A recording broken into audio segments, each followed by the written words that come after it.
Is about the platelet and the cellular structure of the platelet. So platelet has two parts. We will talk about the cytoplasm structure and the membrane structure.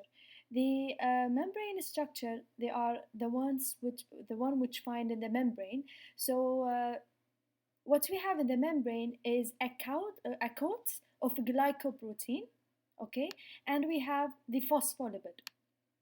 Okay, so basically you can draw it like that, okay, and we will find the surface glycoprotein including GB, GB1B, okay, and also we have the GB2B and 3A, okay, and 3A.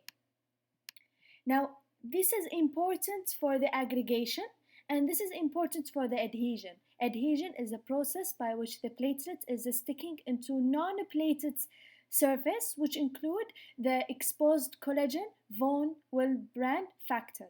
So this is how it can stick on it.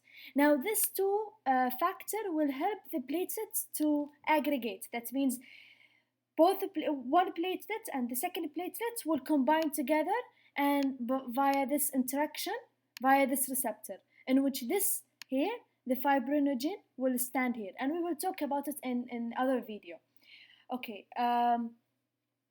So also we have the phospholipid. The phospholipid that activates multiple stage in blood clotting process. That means in our coagulation cascade, in each step we will find that the activation between the factors occurring on the surface of the platelets, which parts specifically on the phospholipid. Okay, so this is the two membrane structure. So we have phospholipid, it will help in the coagulation cascade, and also we have the glycoproteins that will help aggregation and adhesion.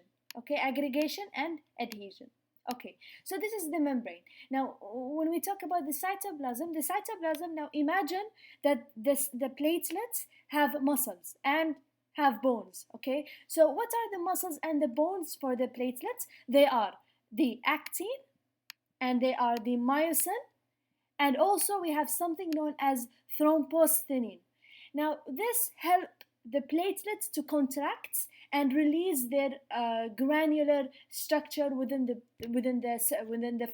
fluid of the body.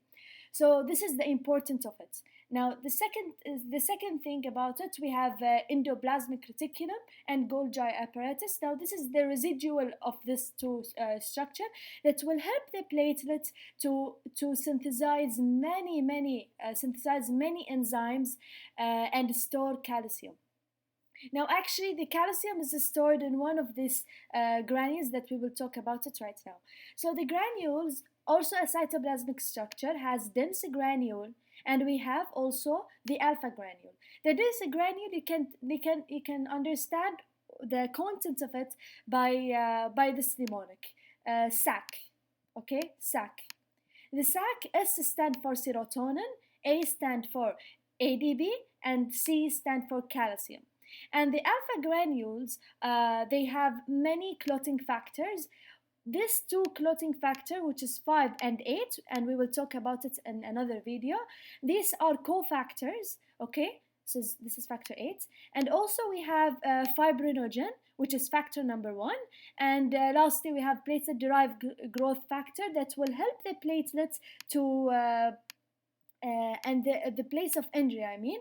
So it will help the place of injury to recover. So if you have an injury here, after the clotting process, this platelet-derived growth factor will enhance the endothelial proliferation to heal this area.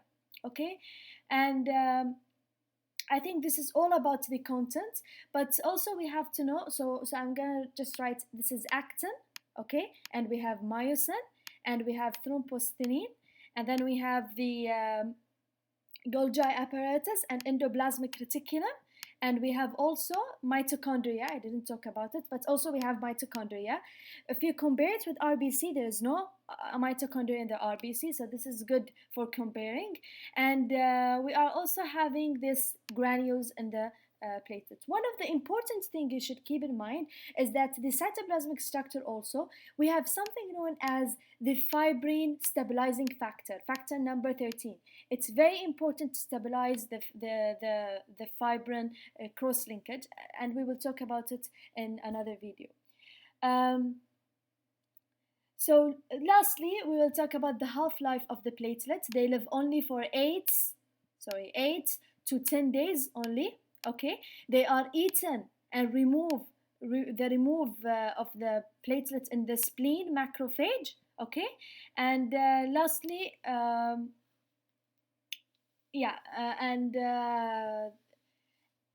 and this is all about the platelets. Okay, so I think I cover all of the things. If you have any question, please ask on my description down.